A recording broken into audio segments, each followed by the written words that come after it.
ராவணா பார்வையாளர்கள், தமிழ் உறவுகள் மற்றும் ராவணா நலவிரும்பிகளுக்கு வணக்கம். கோயம்புத்தூரில் சட்டக்கல்லூரி மாணவிக்கு ஏற்பட்ட அந்த பாலியல் வல்லுறவு சம்பவம் தமிழ்நாடு முழுக்க ஒரு பெரிய அதிர்ச்சியை ஏற்படுத்தியிருக்குது. ஆனால் திமுக அதன் சார்பு ஒட்டு அமைப்புகளுக்கு எந்த விதமான ஒரு அதிர்ச்சியும் இல்லை. அது இருக்கட்டும்.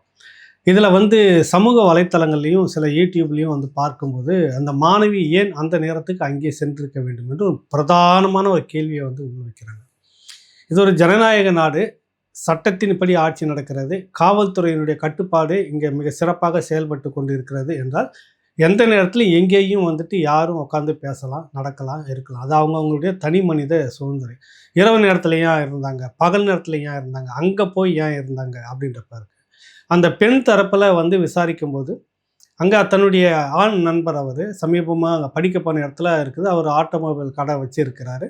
அங்கே சந்தித்து அடிக்கடி பேசியிருக்கிறாங்க. அந்த வகையில் அன்றைக்கி அந்த சந்திச்சுட்டு வரணும்னு சொல்லிட்டு தான் போயிருக்காங்க சக மாணவி கூட. போயிட்டு அங்கே இருந்து பேசிகிட்டு இருக்கும்போது இரவு 11 மணி. அந்த பக்கத்தில் ஆள் நடமாட்டம் கொஞ்சம் கம்மியாக இருக்குது. அதே நேரத்தில் ஒரு 200 மீட்டர் தூரத்தில் அரசு டாஸ்மார்க் சரக்கு அங்கீகாரம் பெறாத ஒரு கடையில் விற்றுக்கிட்டு இருக்கிறாங்க.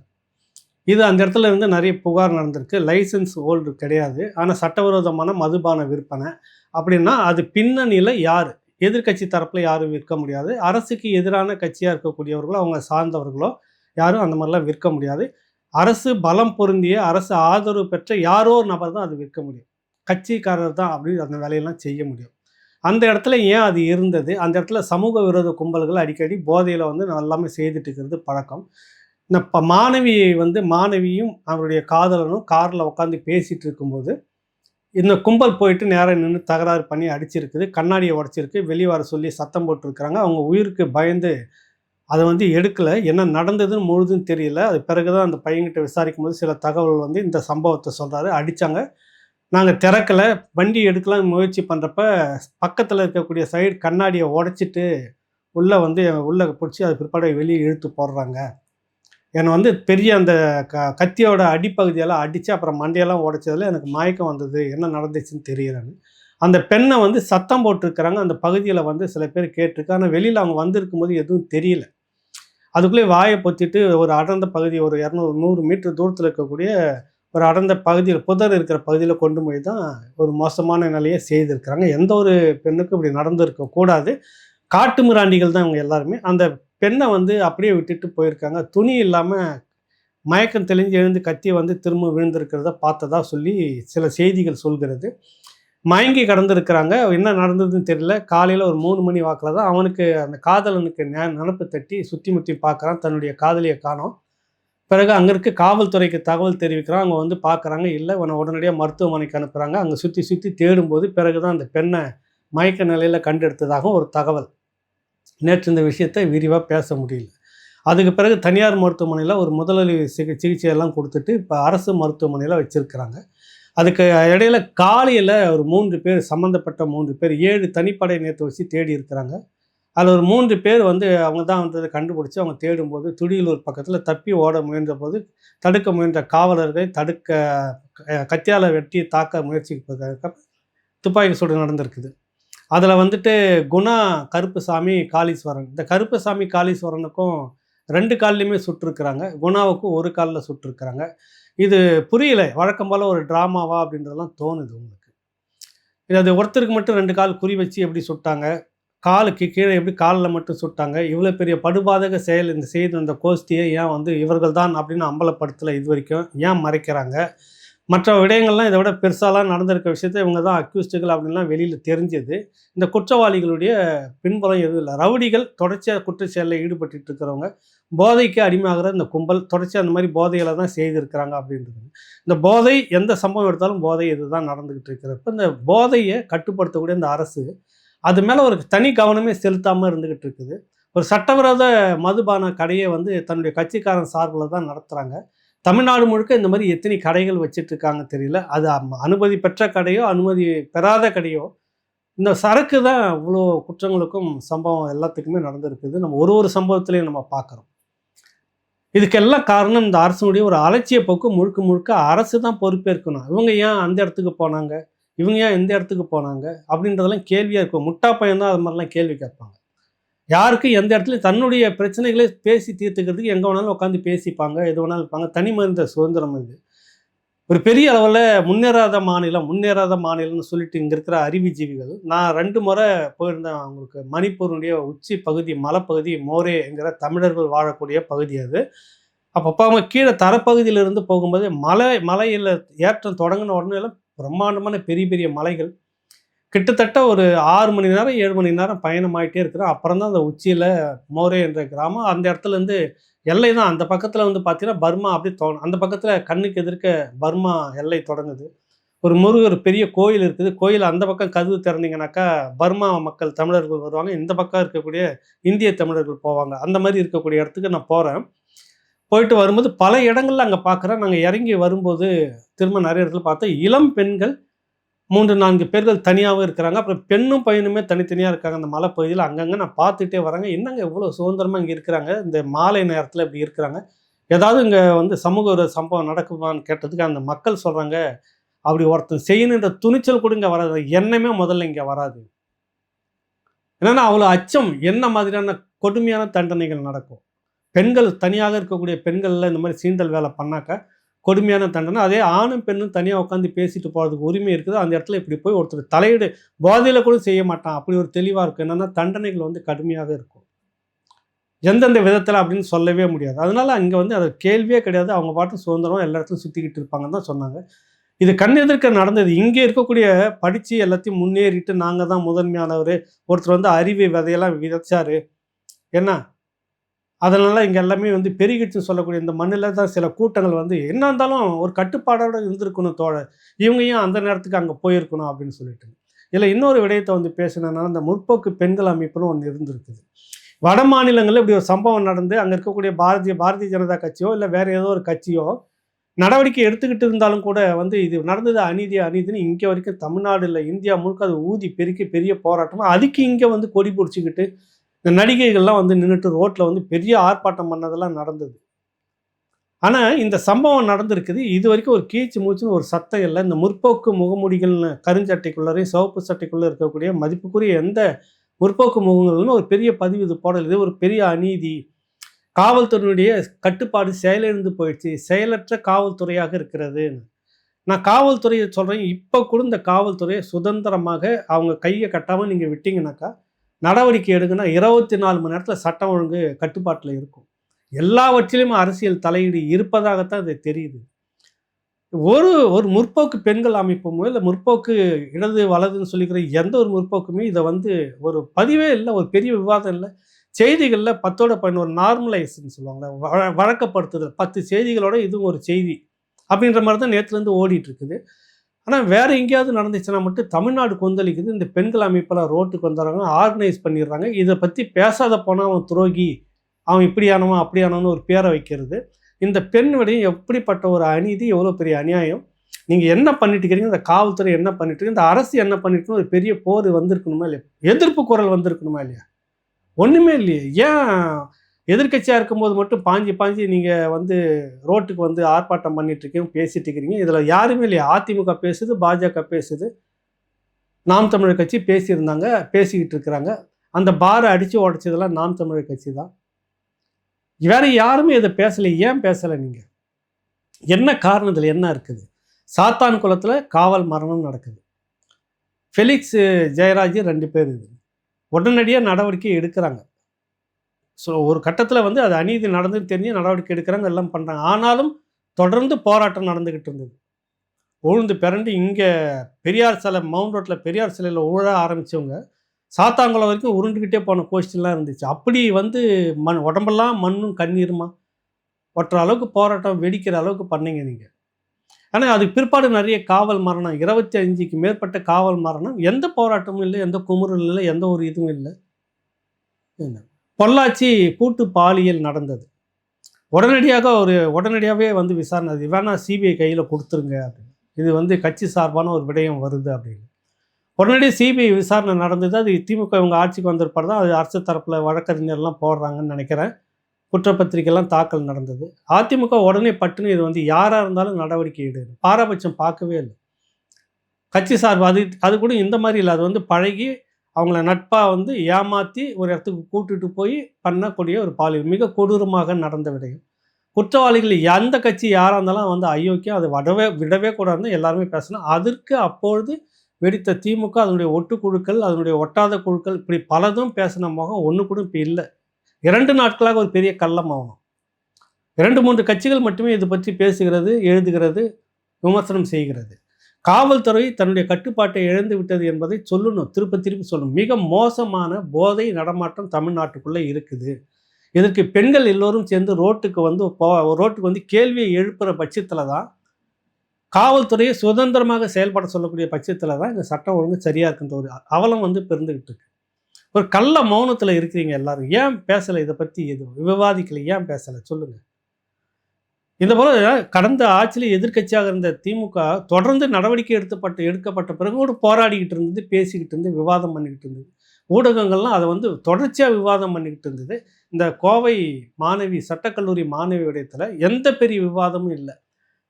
நான் ஒரு செய்தியை சொல்லிட்டு இன்னொரு செய்தியை சொல்லிட்டு போகிற மாதிரி தான் இதையும் சொல்லிட்டு இருக்கிறாங்க. இன்றைக்கி இந்த 3 பேர் வந்து காலில் சுட்டு பிடிப்பு, இது அப்படின்னு நிறுத்துகிற ஒரு கதையை மட்டும் சொல்கிறேன் உங்களுக்கு. பிரபலமாக இருக்கக்கூடிய ஒரு பெரிய தலைவர், யார் இவரெல்லாம் பேரை சொல்லலை.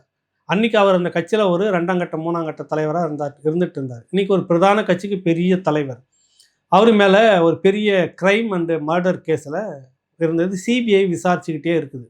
ஒரு கட்டத்தில் நெருங்கி அவர் பிடிக்கணும்னு போகிறப்ப எகிரி குதிக்கிறப்ப கார் மேலே குதித்து கால் உடஞ்சதுன்னு மருத்துவமனையில் சேர்க்கப்படுகிறார். கடைசி வரைக்கும் சிறைக்கே போகலை. காயம் ஆடுற வரைக்கும் அங்கேயே மருத்துவமனையிலே இருந்து விட்டு வெளியில் வராரு. அரசியல் நடக்குது. அந்த வழக்கம் ஒரு பக்கம் நடந்துட்டுருக்கு, நீர்த்து போகுது. அரசியல் கட்சி பெரும் தலைவராக இருக்கிறார். நடந்தது தமிழ்நாட்டில். நான் பேரெல்லாம் சொல்லலை. மிக பெரும் ஒரு கட்சி தலைவர் இன்னைக்கு நடந்துச்சு. இது நடந்துக்கிட்டு இருக்குது. அப்போ இவங்க 3 பேருக்கு நீங்கள் சுட்டு பிடிக்கிறீங்க. இது எனக்கு புரியல இந்த லாஜிக்கு. காலுக்கு கீழே சுட்டு மருத்துவமனையில் வச்சுருக்கீங்க. எத்தனை மாதம் காயங்கள் ஆறுவதற்கு எத்தனை மாதங்கள் ஆகும்? அது வரைக்கும் ரிமாண்டு சிறைப்படுத்த முடியாது. மருத்துவமனையில் இருந்துக்கிட்டு இருப்பார். எப்பொழுது நீங்கள் மருத்துவமனைக்கு அனுப்புவீங்க? இந்த கேள்வி இருக்குதா இல்லையா? மருத்துவமனையிலேருந்து எப்போது சிறைக்கு அனுப்புவீங்கன்ற கேள்வி இருக்குதா இல்லையா? அதுக்குள்ளே இந்த வழக்கு வந்து என்ன ஆகும்? நம்ம அடுத்த ஒரு பெரிய விடயத்துக்கு போய்டும். அங்கே நின்று பேசிட்டு இருக்கும். இது அப்படியே போயிடும். இதுக்கெல்லாம் காரணம் என்ன அப்படின்னு ஒரு பெரிய கேள்வி இருக்குது. ஏன் அந்த 3 பேர் முகத்தை காட்டலை, என்னார் தான் அப்படின்னு நீங்கள் சொல்லலை? இவங்க காலுக்கு கீழே சுட்டு பிடிக்க வேண்டிய விஷயம்னா, இப்படிப்பட்ட ஆட்களை வந்து என்கவுண்டர்னு நிறைய பண்ணியிருக்கீங்களே, பண்ணாமலாம் ஒன்றும் இல்லையே. ஏன் இதில் வந்து காலுக்கு கீழே குறிப்பாக அவ்வளோ கஷ்டப்பட்டு சிரமம் எடுத்து காலுக்கு கீழே சுட்டு உள்ளே அனுப்புகிறீங்க? யாரை காப்பாற்ற? இதுக்குள்ளே என்ன நடக்குது? இன்னும் வெளிப்படையாக சொல்லணும்னு அரசு தரப்பு மக்களுக்கு சந்தேகம் இருக்கிறது, பிரதான கட்சிகளுக்கு சந்தேகம் இருக்கிறது. இது எதிர்கட்சி அரசியல் அப்படிலாம் தயவு செய்து சொல்லி தப்பிக்காதீங்க. இங்கே மக்களுக்கும் பாதுகாப்பு இல்லை, இன்னும் சொல்லப்போனால் காவலர்களுக்கும் பாதுகாப்பு இல்லை. மக்களுக்கு பாதுகாப்பு இல்லைன்றதுக்கு இன்னொன்று சொல்கிறேன். காவல்துறை திருவண்ணாமலையில் ரோந்து பணியில் இருக்குது. ஆந்திராவிலேருந்து பழ வியாபாரத்துக்காக பழத்தை ஏற்றிக்கிட்டு தன்னுடைய அக்கா மகளையும் ஒருத்தர் அழைச்சிக்கிட்டு வரான். அவங்க பார்த்துருப்பீங்க. உங்களுக்கு பாதுகாப்பாக இருக்க வேண்டிய அந்த காவல்துறையை என்ன பண்ணுது? அவங்கள வந்து நீ விசாரிக்கணும், அவன் மேலே வழக்கு போட்டுணும், அவனை மிரட்டி நீ போய் பழ மார்க்கெட்டில் பழத்தை இறக்கிட்டு நீ வா, அது நான் விசாரித்து விடுறேன் நான் அவங்கள அப்படின்னு சொல்கிறப்ப, அதுக்குள்ளேயே இந்த 2 பேரையும் கொண்டு போய் ஒரு புதரில் வச்சு பாலியல் வல்லுறவு 2 காவலர்கள் இப்போ வந்து கைது பண்ணியிருக்கிறீங்க. காவல்துறையில் கைது பண்ணியிருக்குது. 2 பேரும் சஸ்பெண்ட் பண்ணிட்டாங்க. 1 வருஷம் குண்டாஸில் உள்ளே இருக்கணும் பண்ணியிருக்கிறாங்க. நடவடிக்கை எடுக்கிறீங்க. ஆனால் என்ன இங்கே பிரச்சனைனா, ஏன் காவல்துறைக்குள்ளே இப்படி எண்ணம் வருது? பெண்கள்னாக்கா என்ன வேணாலும் பண்ணிடலாம், தப்பிக்கணுன்ற எண்ணம் வருது இல்லை? அப்போ இந்த அரசு மேலே ஒரு நம்பிக்கை, அவநம்பிக்கை மக்களுக்கும் இல்லை, காவல்துறையினருக்குமே ஏற்பட்டிருக்குது. என்ன நடந்துற போது, என்ன கேட்க போகுது? அரசியல்வாதியும் கட்சிக்காரங்களும் எல்லாம் உள்ள தலையிட்டு பெரிய ஃப்ராடுத்தனமாக நடக்குது. நம்மளும் அப்படி இருந்தலான்ற ஒரு நார்மலைஸ் வழக்கப்படுத்தி விடலான்ற ஒரு எண்ணம் வந்துருச்சா இல்லையா? எப்படியும் தப்பிச்சுக்கலாம் அதில் இருந்துன்னு. அந்த திருவண்ணாமலை விடயத்தில் பெரிய ஒரு இஷ்யூ ஆனதால் அது இல்லை, சஸ்பெண்ட் பண்ணிட்டாங்க. இப்போ வந்து 1 வருஷம் குண்டாசுன்னு சொல்லிக்கிறாங்க. 1 வருஷத்துக்கு பிறகு வெளியில் வருவாங்க, வழக்கு நடக்கும். என்ன நடக்குதுன்றதை அப்புறம் பார்க்கலான்றது. இப்போ நீங்கள் எங்கேருந்து வருது அப்படின்னாக்கா, அண்ணா பல்கலைக்கழகத்தில் அந்த மாணவி விடயத்தில் சரியான நடவடிக்கை நீங்கள் எடுக்கலை. புகார் கொடுக்குறாங்க. அந்த இடத்துல புதர் அங்கே இருக்குதுன்னு எப்படி இருக்கக்கூடிய அந்த ஞானசேகரன் இவன் எப்படி உள்ளே அடிக்கடி போயிட்டு வந்துக்கிட்டு இருப்பான்? உள்ளே எந்த சார் இருந்தார்னு இது வரைக்கும் தெரியல. அவன் தொலைபேசி வழியாக பேசிகிட்டு இருந்த அந்த சார் அப்படி ஒருத்தர் இல்லவே இல்லைன்னு நீங்கள் சொல்கிறீங்க, நடந்திருக்கிறது. ஆனால் உள்ளே ஏதோ ஒரு தொடர்பு இல்லாமல் திடீரென்று ஒரு நாள் மட்டும்தான் அங்கே போனால் இப்படி சம்பவம் நடந்துருச்சு. எப்படி அந்த இடத்துல புதர் இருக்குது, அங்கே எப்படி அவன் கொண்டு போயிருப்பான் அப்படின்னு பல கேள்விகளுக்கு இன்னும் விடையே இல்லை. அவனை வந்து நீங்கள் அதே போல் நார்மலைஸ் பண்ணுற மாதிரி முதல் நாள் கைது பண்ணுற மாதிரி கூட்டின்னு வந்து விசாரிச்சுட்டு விட்டு பெரிய பிரச்சனை வந்து எல்லாம் சலசலப்பு வந்த பிற்பாடு தான் அவனை கைது பண்ணுறீங்க ஞானசேகரன். அவனையும் சுட்டாங்கன்னு நினைக்கிறேன். அடித்தாங்களா சுட்டாங்களான்னு தெரியல. காலே கட்டு போட்டு நொண்டிக்கிட்டு இருந்தான். அப்போ பார்த்தா கம்பீரமாக நடந்துட்டு வந்துட்டு இருக்கிறான் கோர்ட்டுக்கு. என்ன நடக்குதுங்க? எப்படி காலில் சுட்டு பிடிக்கிறதுனா எப்படி? அவனுக்கு ஒரு பெரிய அமைச்சர் எப்படி உறவாக இருக்க முடியும்? அவனுடைய சாதாரண ஒரு எளிய வீட்டில் பல லட்சம் பல கோடிகளை வச்சுட்டு இருக்கிற வீட்டுக்கு ஒரு மந்திரி போகிறதுக்கு 1008 விஷயம் இருக்குது. அங்கே ஏதோ ஒரு லாபம் இருந்தால் தான் அந்த இடத்துக்கு போக முடியும். ஒரு சாதாரண ஒரு ஆள் கட்சியில் ஒன்றும் மெம்பரும் இல்லை, உறுப்பினரும் இல்லைன்னு சொன்னாங்க. அப்புறம் உறுப்பினராக இருக்கிறதாவும் சொன்னாங்க. அந்த இடத்துக்கு போகக்கூடிய அளவுக்கு என்ன உறவு வந்தது? மந்திரி உட்காந்து சாப்பிட்றாரு மா சுப்பிரமணியன். அந்த உறவு எப்படி வந்தது? என்ன பின்னணி? யார் அந்த சார் அப்படின்னு அந்த பெண் எழுப்பின அந்த கேள்விக்கு இன்ன வரைக்கும் பதில் இல்லை. அதில் சரியான அந்த சார் கண்டுபிடிக்கப்பட்டு நடவடிக்கை எடுத்திருந்தாருன்னா இது மிகப்பெரிய அளவில் இன்னைக்கு தடுக்கப்பட்டிருக்கும். நீங்கள் அங்கே லூசு விடுறீங்க, அதை பார்க்குறான் தமிழ்நாடு முழுக்க. இப்படி தான் இருக்கும், நமக்கும் நடக்கும், துணிஞ்சு செஞ்சிடலாம் அப்படின்ற எண்ணம் வருது. இதுதான் வருது, வேற ஒன்றும் இல்லை. இந்த அரசு கேடுகட்ட அரசாக இருக்குது என்பதை ஒத்துக்கணும். நம்ம வந்து பொறாமையில் சொல்லலை, அவங்கள விமர்சனிக்கின்றதுன்னு சொல்லலை. உண்மையிலே இந்த 35 நான் பார்க்குறேன் தெரியுது வருஷத்தில் ரொம்ப ஒஸ்ட்டு அப்படின்றது இப்போ தான் இருக்குது. காவல்துறையே இந்த அரசே இம்சை பண்ணுது. நேர்மையான அதிகாரிகளுக்கும் உரிய இடத்த கொடுக்கல. உங்களுக்கு ஜால்ரா அடிக்கக்கூடிய சில பேரை வச்சுக்கிட்டு அதுக்கு கீழே இருக்கக்கூடிய காவல்துறையை முழுக்க முழுக்க நீங்கள் வந்து இதையே பண்ணிகிட்டு இருக்கணும், எங்களுக்காகவே வேலை செய்யணும் அப்படின்ற நிலைக்கு இன்றைக்கி கொண்டு வந்துட்டீங்க. கம்பீரம் மிக்க அந்த காக்கி சட்டையை போட்டுன்னு வந்த எத்தனை பேர் குமுறல் இன்றைக்கி இருக்குது இந்த மண்ணில் தமிழ்நாட்டில். நேர்மையான வேலையை செய்ய முடியல இவங்ககிட்ட அப்படின்ற குமுறல் காக்கி சட்டைக்குள்ளாரியே இருக்குது. அது அண்ணா பல்கலைக்கழக மாணவி விடயத்தில் தொடங்கி தமிழ்நாடு முழுக்க பார்க்கப்பட்ட அந்த விடயத்தில் எவ்வளோ மெத்தனமாக அந்த அரசு நடந்துக்கிச்சு, எவ்வளோ ஒரு ஒன்றுமே இல்லாத பெரிய பூதாகரமே இல்லாத விஷயத்தை எப்படி எப்படிலாம் நீங்கள் மடம் மாற்றி அடுத்தடுத்தது கொண்டுட்டு வந்தீங்கன்னு எல்லாருமே பார்த்துக்கிட்டு இருந்தாங்க. என்ன வேணாலும் செய்திட முடியல, அதே தானே நடந்தது. கனிமொழி சென்னையில் ஒரு பெரிய நிகழ்ச்சி நடத்துகிறாங்க பெண்கள் இதுக்கு.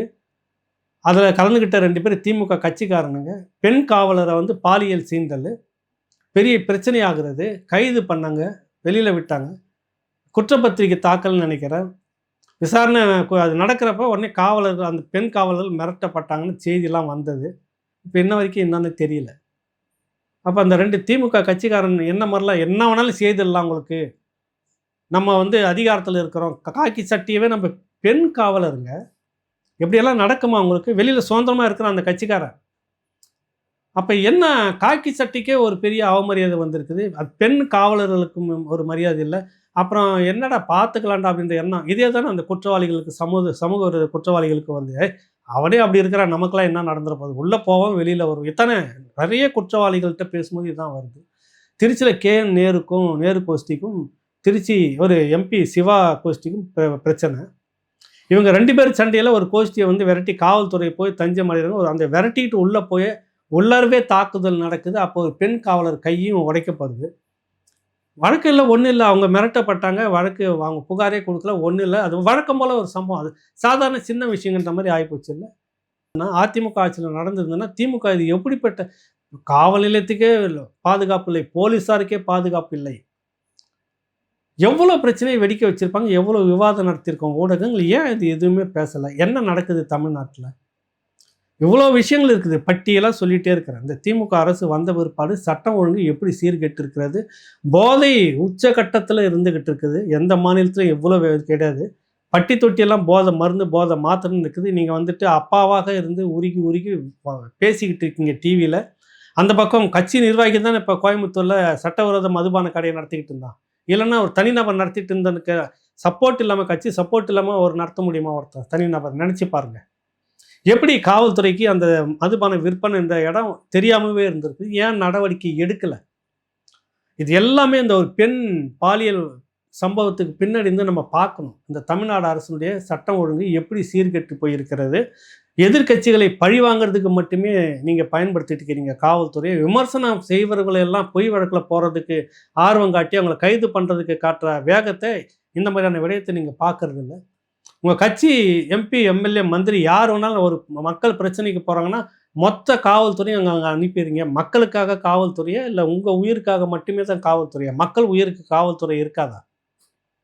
உங்கள் பின்னாடியே நிகழ்ச்சிக்கு முன்ன பின்ன 100 200 காவல்துறையை மட்டும் அனுப்பிக்கிட்டே இருந்தீங்கன்னா சென்னையில் மட்டும் எனக்கு தெரிஞ்சு இந்த அமைச்சர்களுடைய தினசரி நடமாட்டத்துக்கு பின்னாடி பெரும்பகுதி காவல்துறை போயிடுது. அப்புறம் எப்படி ஸ்டேஷனில் சட்டம் ஒழுங்கு பிரச்சனை இதுவாக இருக்கும்? மிக மோசமாக இருக்குது. சட்டம் ஒழுங்கு மிக மோசமாக இருக்குது தமிழ்நாடு. எல்லாத்துக்குமே அரசு அதிகாரிகள், காவல்துறைன்னு சொல்ல முடியாது. தமிழக முதலமைச்சர் ஐயா மு.க.ஸ்டாலின் மட்டுமே பொறுப்பேற்கணும். தார்மீக பொறுப்பேற்று அவர் என்னைக்கே பதவி விலகி இருக்கணும். ஸோ அவருடைய சொந்த தொகுதி கொளத்தூரில் கஞ்சா போதையில் 2 கோஷ்டி வெட்டிக்கிறாங்க. கொலை நடந்தது. அவர் சொந்த தொகுதியில் நடக்குது. கோயம்பேடு மார்க்கெட்டில் அதே போல் முன்னால் திருந்தின ரவுடிக்கும் பின்னாடி வந்த ரவுடிகளுக்கும் மோதல். அங்கே ஒரு சம்பவம் 2-3 நாட்களில் நான் சொல்லக்கூடிய விஷயம். என்ன, நீங்கள் உள்ளே போனவனா வெளியில் வந்துடலாம், முடிஞ்சு போச்சு. கட்சி பேக்ரவுண்டு ஏதோ ஒரு விதத்தில் இல்லை, ஏதோ ஒரு விஷயத்தில் பணம் கொடுத்து எல்லாத்துக்கும் நீங்கள் சொல்லக்கூடிய காரணம் போதை. இதுதான் மருத்துவர் டாக்டர் அன்புமணி ராமதாஸ்லேருந்து, மருத்துவர் ராமதாஸ்லேருந்து, நாம் தமிழர் சீமான்லேருந்து எல்லாருமே கேட்கக்கூடிய இந்த போதை விற்பனை, இந்த சாராய விற்பனை எப்போ குறைக்க போகிறீங்க, எப்போ நிறுத்த போகிறீங்க தான் கேட்டுக்கிட்டு இருக்கிறாங்க. பெண்கள் எல்லாம் வெளியில் வர அச்சப்பட்டுக்கிட்டு இருக்கிறாங்க. ஒரு பேரதிர்ச்சியாக இருக்குது. பெண்கள் நடமாட முடியல. மாலை நேரத்தில் வேலையை விட்டுட்டு திரும்பும்போது எந்த போதைக்காரன், எந்த போதையில் இருக்கிறவன், எந்த மயக்கத்தில் இருக்கிறவன் எங்கே எப்படி பண்ணுவானே தெரியாது. நீங்கள் ஒரே ஒரு வழக்கமாக அது போதையில் இருந்தால் செய்து விட்டார், முடிஞ்சு போச்சு.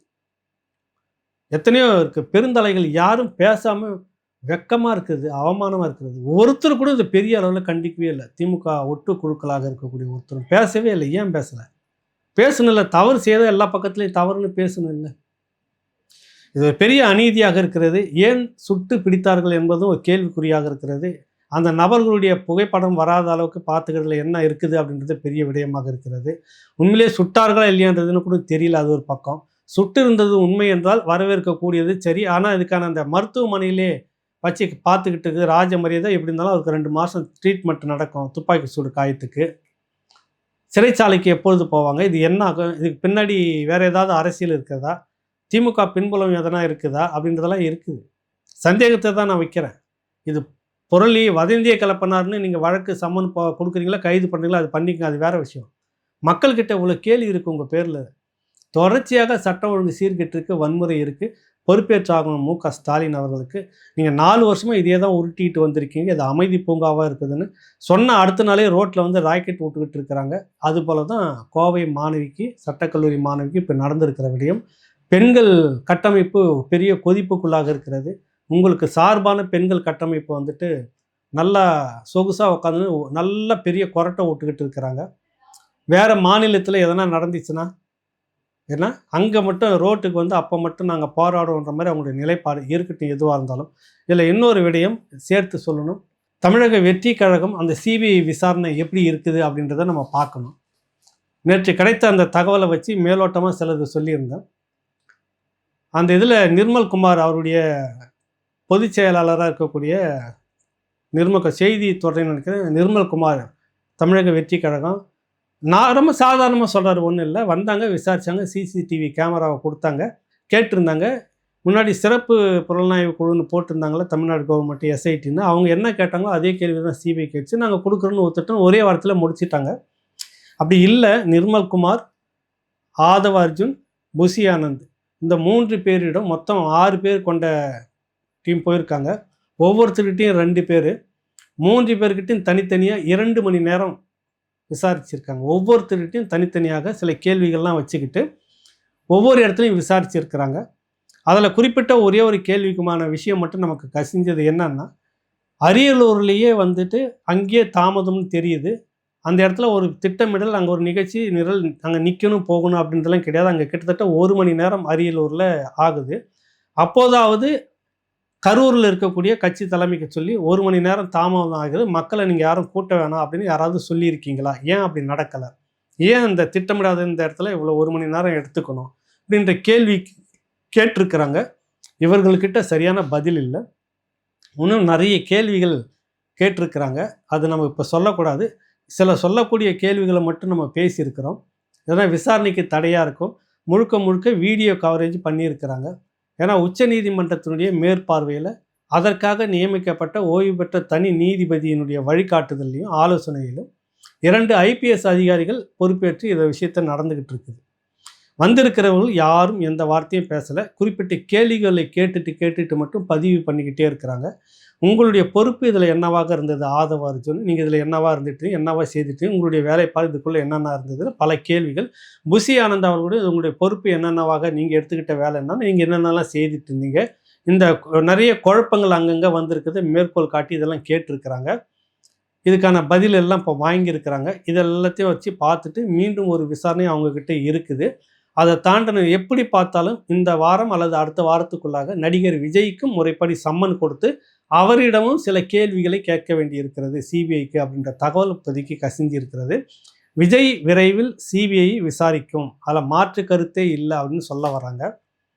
சம்மன் கொடுத்து தான் அவருக்கும் விசாரிக்கணும். இப்போ இவருங்க 3 பேர்கிட்டையுமே இவர்கள் 3 பேரும் சொன்ன வார்த்தைகள் பதில்கள் எல்லாத்தையும் வச்சு பார்க்கும்போது முரண்பாடாக இருக்கிறதெல்லாம் எடுத்து வச்சுக்குவாங்க. எடுத்து வச்சுக்கிட்டு அது திரும்ப அவர்களிடமும் ஒரு பதில் கேட்கப்படும். இந்த எடுத்துக்கிட்டு இருக்கிற 3 பேர் கொடுத்த அந்த கட்சி சம்பந்தப்பட்ட நடவடிக்கைகள் செயல்பாடுகள், இந்த க்ரௌடு கூட்டினது போனது, ஆட்கள் நீங்கள் அனுப்பி நீங்கள் ஆளை சேர்க்கணும்னு சேர்த்த கூட்டமாக இல்லை தானாக வந்ததா, வாகனம் எங்கெங்கே எப்படி கொடுத்தீங்க, பொறுப்பாளர்களுக்கு எங்கெங்கே வாகனம் ஒப்படைக்கப்பட்டது, எப்படி அவங்க அழைச்சிட்டு வரப்பட்டாங்க உள்பட பல கேள்விகளும் இதில் இருக்குது.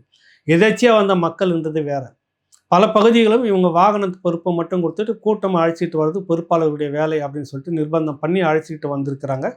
அழுத்தம் கொடுத்து அழைச்சிட்டு அழுத்தம்னா நீங்கள் கட்டாயம் ஏறி ஆகணும்னால வாங்க வண்டி இருக்குது போயிட்டு வரலாம் அப்படின்ற மாதிரி இது எல்லாமே உள்ளார எல்லாமே கேள்விகள் பிரித்து கேட்டிருக்கிறாங்க. விரைவில் அந்த அடிப்படையில் தான் விஜய் கிட்ட ஒரு விசாரணை இருக்குது, கட்டாயம் விசாரித்து ஆகணும் அப்படின்றத ஒன்று. அதை தாண்டி சுகாதாரத்துறை அமைச்சர் மா சுப்பிரமணியன் அவர்களுக்கும் சம்மன் போகலாம் அப்படின்னு ஒரு பெரிய எதிர்பார்ப்பு இருக்கிறது. என்ன காரணம், அவர் குற்றவாளிலாம் நம்ம சொல்ல வரல. அந்த நேரத்தில் சம்பவம் வந்தோடனே குறிப்பிட்ட ஆம்புலன்ஸ் எல்லாம் உடனுக்குடனே ஏற்பாடு பண்ணிவிட்டு அங்கே போக சொல்லிட்டோம். அவர் அப்போவே உடனே பேட்டியை கொடுக்குறாரு. ஓகே, அவங்களுக்கு எப்போ தகவல் வந்தது, எந்த நிமிஷத்துக்கு வந்தது, எப்படி அந்த வண்டியெல்லாம் நீங்கள் ஆர்கனைஸ் பண்ணீங்க, எங்கே பேசுனீங்க, எவ்வளோ வண்டி மொபைல் ஆர்கனைஸ் பண்ணப்பட்டது, என்ன மாதிரி இப்படியான விடயங்களை அவர்கிட்ட கேட்க வேண்டியது இருக்கலாம் அப்படின்ற ஒரு தகவல் மட்டும் தெரியுது. உறுதியாக இல்லையா அப்படின்றது போக போக தெரியும். அதில் அந்த பகுதியை சேர்ந்த ஒரு காக்கி சட்டை உயர் அதிகாரியும் விசாரணை வளையத்துக்குள்ளே வருவார். அதில் நிறைய கேள்விகள்லாம் இருக்குது. ஏற்கனவே அதிமுகவுக்கு அனுமதி மறுக்கப்பட்ட அந்த இடத்துல நீங்கள் எதன் அடிப்படையில் கொடுத்தீர்கள்ன்றதுலேருந்து விசாரணை அங்கே இருக்கிறது.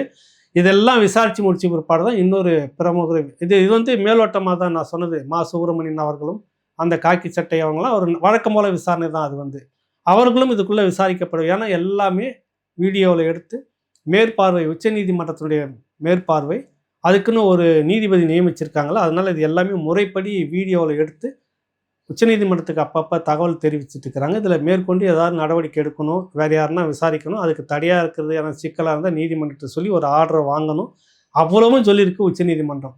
அந்த அடிப்படையில் இது கொஞ்சம் சூடு பிடிக்க ஆரம்பிச்சிருக்கிறது.